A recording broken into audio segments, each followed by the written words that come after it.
de l'ensenyament públic, el de més qualitat, perquè hem avançat cap al plurilingüisme respectant la nostra llengua pròpia amb el castellà i per tant és el que l'ensenyament públic dona més qualitat. Trencar un model d'èxit és un suïcidi. El que s'hauria de fer és avançar cap al plurilingüisme amb més línies del valencià, perquè això t'assegura, com han fet tots els informes científics mundials, en l'aprenentatge de totes les llengües i partint des del valencià. Per tant, un valor formidable, necessari, encara que per desgràcia molt reduït per falta de voluntat política dels governants de poder ampliar la demanda de línies en valencià que n'hi ha entre les famílies i entre els alumnes.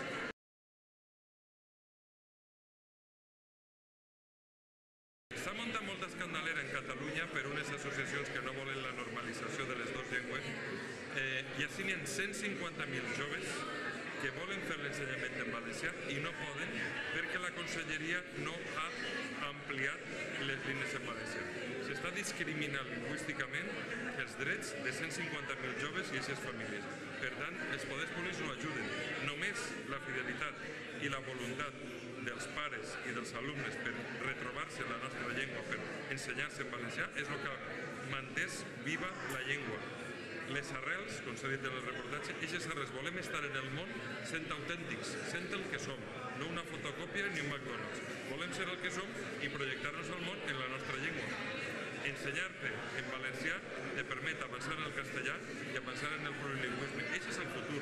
El futur no és el monolingüisme del castellà, és el plurilingüisme i el plurilingüisme, el valencià, és el que obre la porta a aquest plurilingüisme.